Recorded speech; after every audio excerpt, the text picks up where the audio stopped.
ভোটের আগে শিক্ষক শিক্ষিকারা পেয়ে যাবেন নিয়োগপত্র। হ্যাঁ, ঠিকই শুনছেন, যারা শিক্ষক শিক্ষিকা হতে চেয়েছেন, যাদের নাম একাদশ দ্বাদশের চূড়ান্ত মেধা তালিকায় রয়েছে, তারা পেয়ে যাবেন নিয়োগপত্র। মার্চ মাসের প্রথম সপ্তাহ থেকেই নিয়োগপত্র দেওয়ার প্রক্রিয়া শুরু করছে রাজ্য সরকার।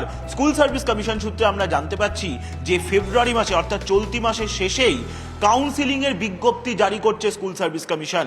গত 21শে জানুয়ারি একাদশ দ্বাদশের শিক্ষক নিয়োগের মেধা তালিকা প্রকাশ করেছিল স্কুল সার্ভিস কমিশন, কিন্তু তারপর থেকে প্রায় 1 মাস হতে চলল, কাউন্সিলিং শুরু করতে পারছিল না স্কুল সার্ভিস কমিশন। আর এবার সেই কাউন্সিলিংই শুরু করতে চলেছে। এই কাউন্সিলিং কেন শুরু করতে পারছিল না? মধ্যশিক্ষা পর্ষদের তরফে জাতিভিত্তিক ও বিষয় ভিত্তিক শূন্য পদের তালিকা পাঠানো হয়নি, আর সেই কারণেই এসএসসি এতদিন কাউন্সিলিং শুরু করতে পারছিল না।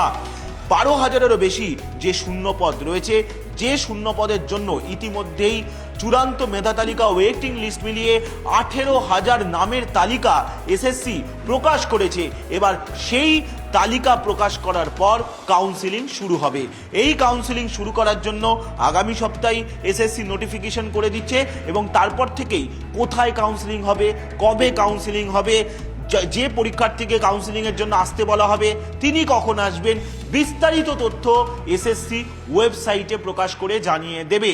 তবে এখন সব বিষয়ের কাউন্সিলিং হচ্ছে না। যে বিষয়গুলির জন্য মধ্যশিক্ষা পর্ষদ জাতিভিত্তিক ও বিষয়ভিত্তিক শূন্য পদের তালিকা পাঠিয়েছে, সেই বিষয়গুলিরই কাউন্সিলিং আপাতত শুরু করবে এসএসসি, এবং ধাপে ধাপে প্রত্যেকটি বিষয়ের কাউন্সিলিং একাদশ দ্বাদশের শিক্ষক নিয়োগের প্রক্রিয়ায় করবে স্কুল সার্ভিস কমিশন। ফলত যারা অপেক্ষা করছিলেন, যারা জানতে চাইছিলেন যে কবে হবে একাদশ দ্বাদশের শিক্ষক নিয়োগের কাউন্সিলিং, কারণ গত 21শে জানুয়ারি মেধা তালিকা প্রকাশ করে দিয়েছে এসএসসি, ওয়েটিং লিস্টও প্রকাশ করে দিয়েছে, তারপর থেকে অপেক্ষা করছিলেন প্রার্থীরা, তাদের জন্য সুখবর, এসএসসি শুরু করছে কাউন্সিলিং, পেয়ে গেছে শূন্য পদের তালিকা, আর কাউন্সিলিং করার পর 5 থেকে 7 দিনের মধ্যেই তারা নিয়োগপত্র পেয়ে যাবেন মধ্যশিক্ষা পর্ষদের তরফে।